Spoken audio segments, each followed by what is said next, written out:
Huh?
Welcome.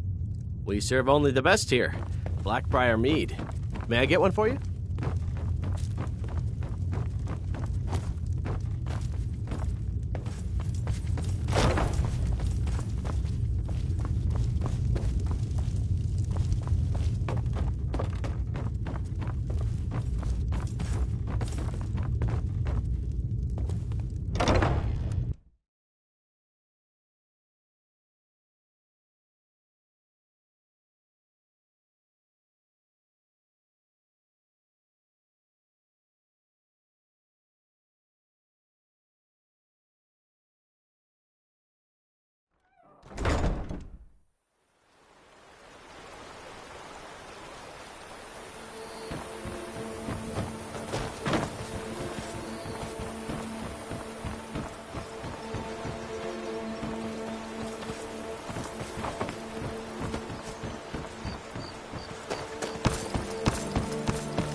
Never should have come here.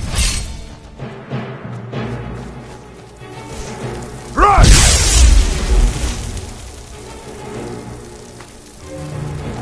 Ah!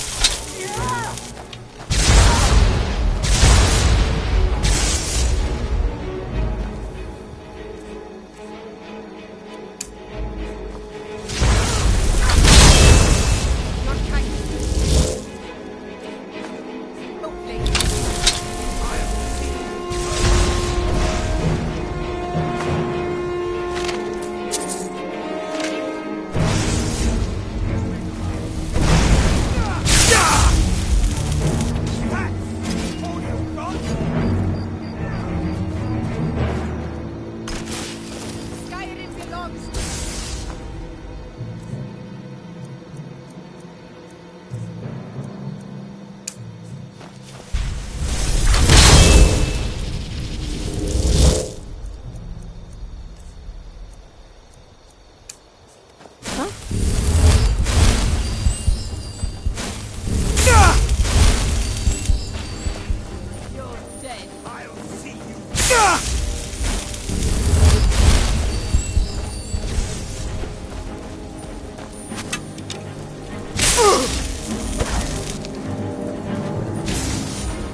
When I was young, I journeyed with my father on hunting expeditions into Morrowind.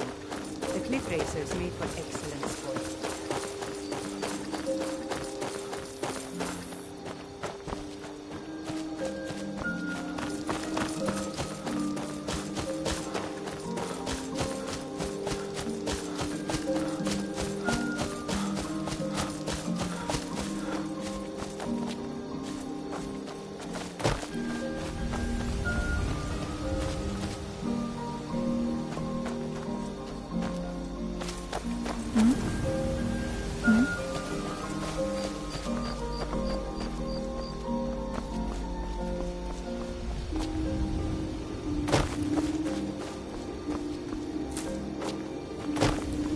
I think we can trust Carlia.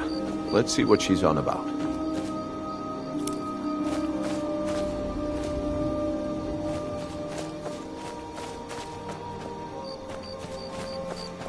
I'm just as puzzled as you, lad.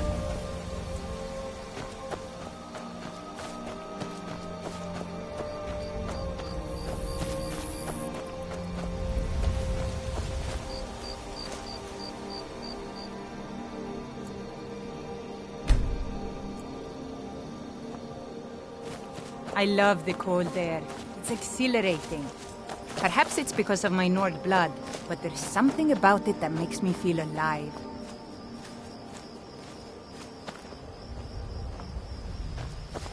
I'm glad you're here. This is the headquarters of the Nightingales, cut into the mountainside by the first of our kind. We've come to seek the edge we need to defeat Mercer Frey. If you'll follow me, I'll try to explain on the way. Gallus, Mercer Frey and I were once members of what's known as the Nightingale Trinity. The Trinity disbanded 25 years ago when Mercer Frey betrayed us by slaying Gallus and dumping his body in the ruins of Snowvale Sanctum. Indirectly, the Trinity is usually selected from the ranks of the Guild, although its existence is a closely guarded secret. The Nightingales protect the Temple of Nocturnal, a place known as the Twilight Sepulchre. She's the mistress of night and darkness, and the patron of every thief in Tamriel. Nocturnal isn't one for worship and reverence. There are no priests and no sermons, no services and no alms. She influences our luck, and in return, demands payment. You're closer to understanding than you realize. The only difference is she doesn't demand payment in the traditional sense, and sometimes the cost can be quite high. Whether you know it or not, Nocturnal dictates how well we perform as rogues.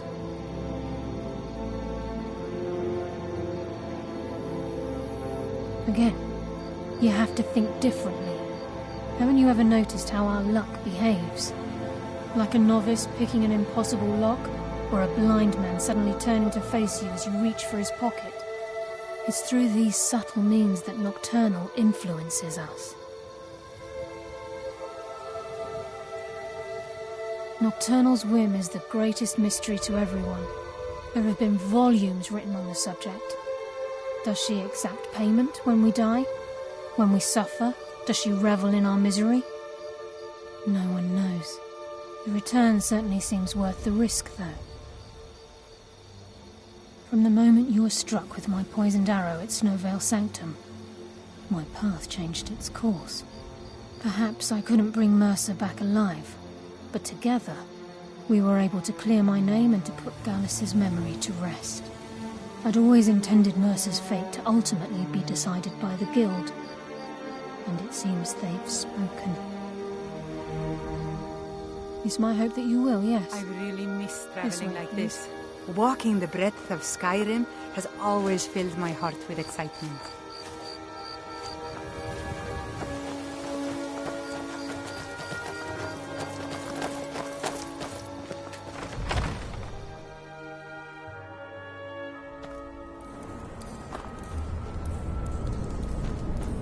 So this is Nightingale Hall.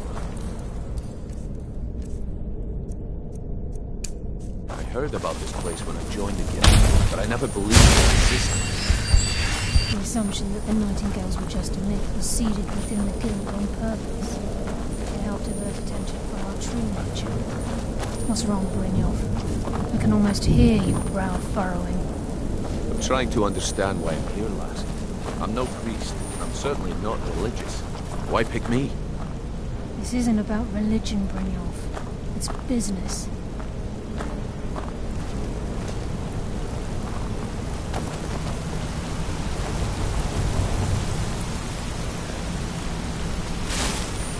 I'm just as... You're the first of the uninitiated to set foot inside, known for a century. Now, if you'll both proceed to the armory to don your Nightingale armor, we can begin the oath.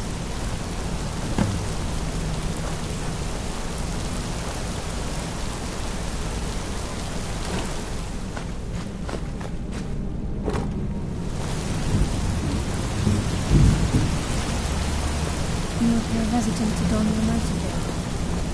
What's troubling you?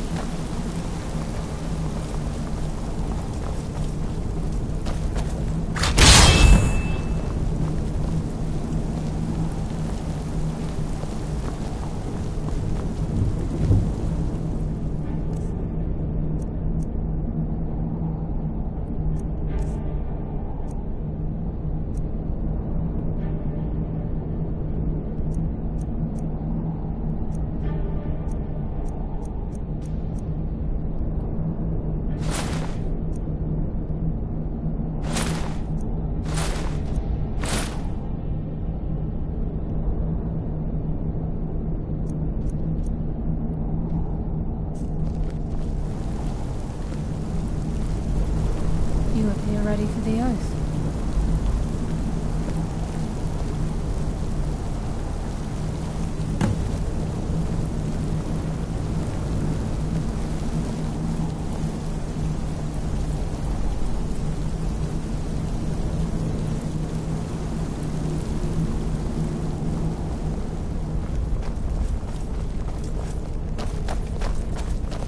You appear ready for the oath.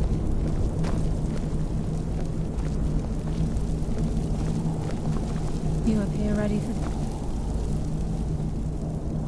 Proceed down the hall to the gate. Okay, lass. We've got these get-ups on. Now what? Beyond this gate is the first step in becoming a Nightingale.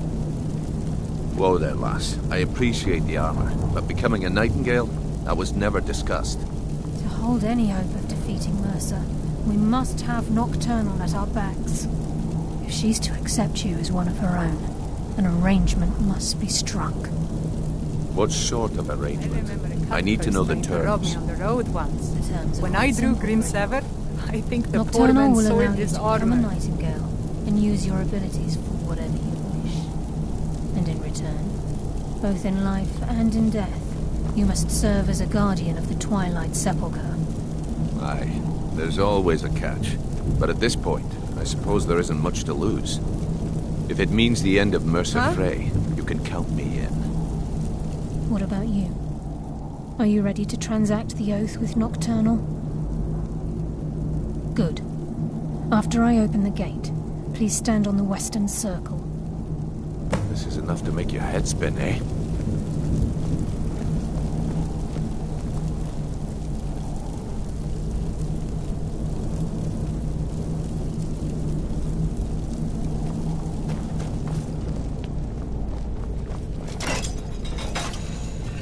This is enough to make your head spin, eh?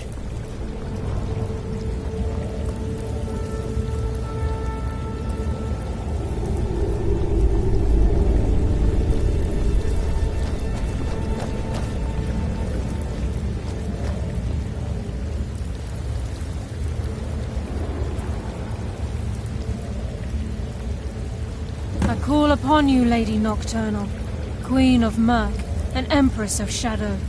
Hear my voice. Ah, Carlia. I was wondering when I'd hear from you again. Lose something, did we? My lady, I've come before you to throw myself upon your mercy and to accept responsibility for my failure. You're already mine, Carlia. Your terms were struck long ago. What could you possibly offer me now? I have two others that wish to transact the oath, to serve you both in life and in death. You surprise me, Carlisle. This offer is definitely weighted in my favor. My appetite for Mercer's demise exceeds my craving for wealth, Your Grace. Revenge. How interesting. Very well. The conditions are acceptable. You may proceed. Lady Nocturnal, we accept your terms. We dedicate ourselves to you as both your avengers and your sentinels. We will honor our agreement in this life and the next until your conditions have been met. Very well. I name your initiates Nightingale, and I restore your status to the same, Carlisle. And in the future, I'd suggest you refrain from disappointing me again.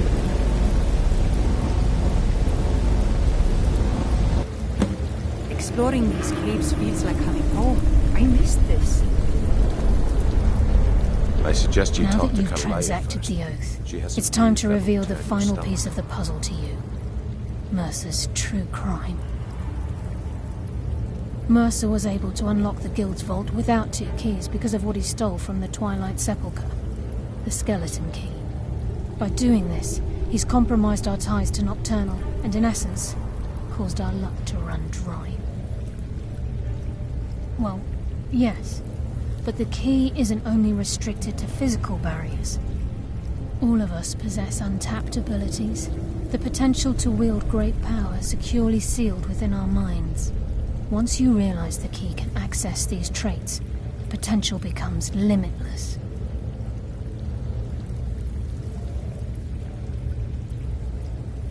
Although it would benefit the Guild more than you can imagine, in the end it would do more harm than good. If the key isn't returned to its lock in the Twilight Sepulchre, things will never be the same for the Guild. As time passed, our luck would diminish to the point of non-existence, and whether you know it or not, our uncanny luck defines our trade. Very true.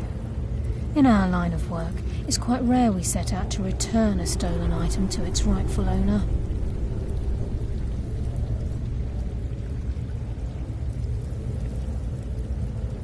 Before we depart, Brynjolf has some business to discuss. I suggest you listen to him. Listen, lad. There's one last piece of business we need to settle before we go... Listen, lad. There's one last piece of business we need to settle before we go after Mercer. The leadership of the Guild. Carlisle and I had a long discussion before you arrived here. Thanks to your efforts, Mercer's treachery has been exposed. After we deal with him, all that remains is restoring the Guild to its full strength. As a result, we both feel that you have the potential of replacing Mercer as leader of the Thieves' Guild. I've been at this game a long time, my friend. A long time. I've stolen trinkets from nobles and framed priests for murder. I'm good at what I do, maybe even one of the best, but it's all I know. I've never been one to lead. Never desired it, never cared for it. Don't want it.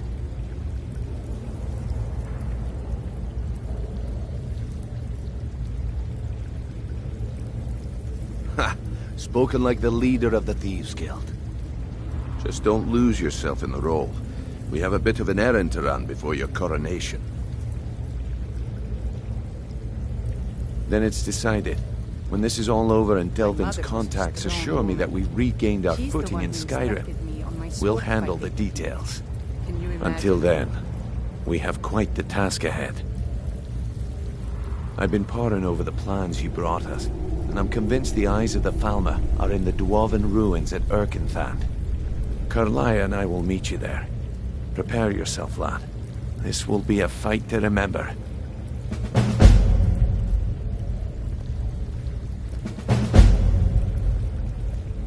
If you would have asked me that yesterday, I'd have said no. But now I think our chances have improved. Look, call me crazy if you like, but I trust Carlisle. I don't think she'd lead us down a suicidal path. Besides, I'd rather die with some of Mercer's blood on my blade than spend the rest of my life regretting that I ran the other way. Aye, and some of what Carlisle said is starting to make sense. Mercer may have damaged our reputation and raided our coffers, but this goes well beyond even his twisted form of larceny. Old Delvin kept calling it a curse, and we all laughed at him. Looks like the joke's on us. Until next we meet, lad.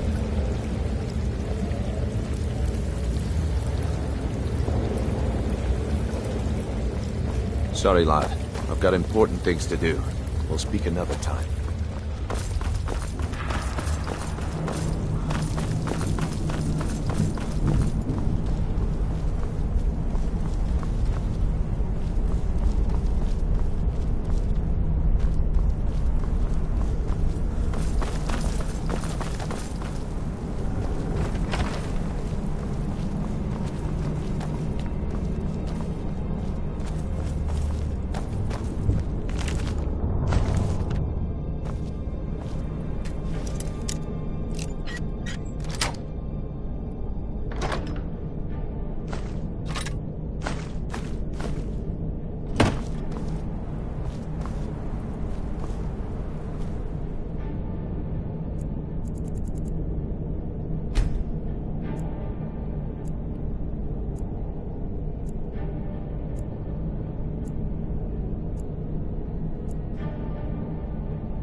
I'm certain we'll find some treasure down here.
Sorry, lad.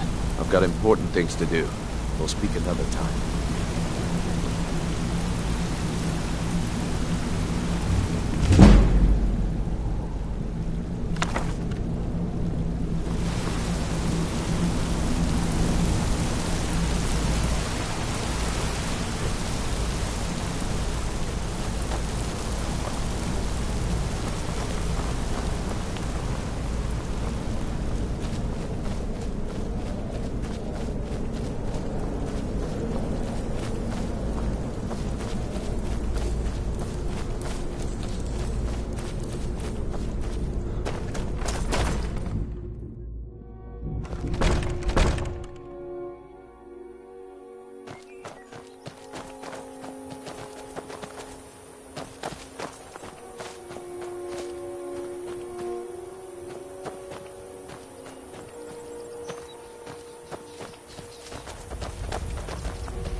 If you need potions, you should try Arcadia's Collar.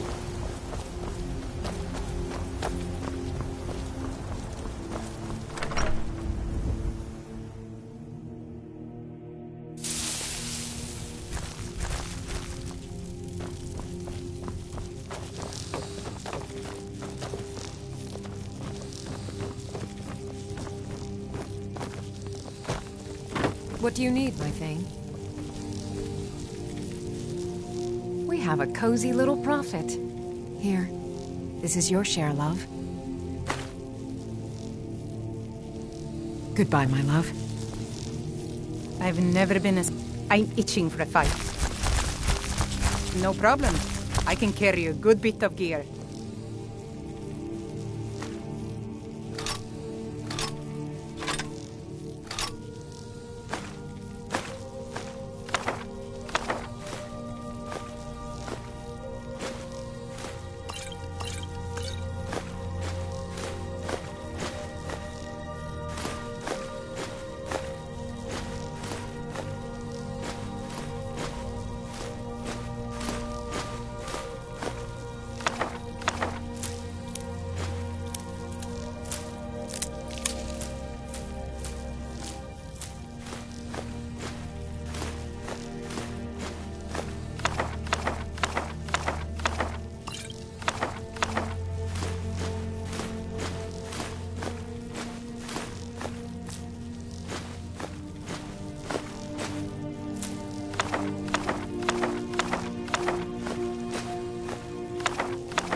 All set. Let's go.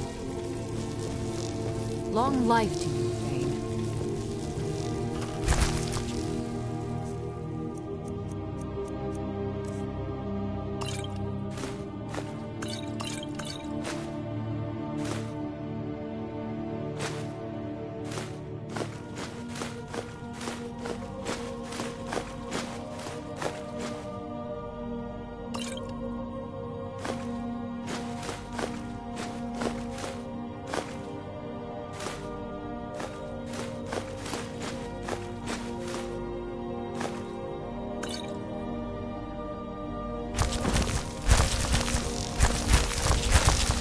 I am your sword and your shield.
Honored to see you again, my Thane.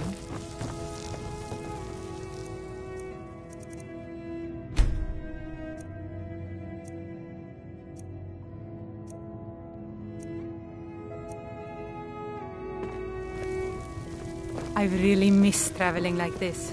Walking the breadth of Skyrim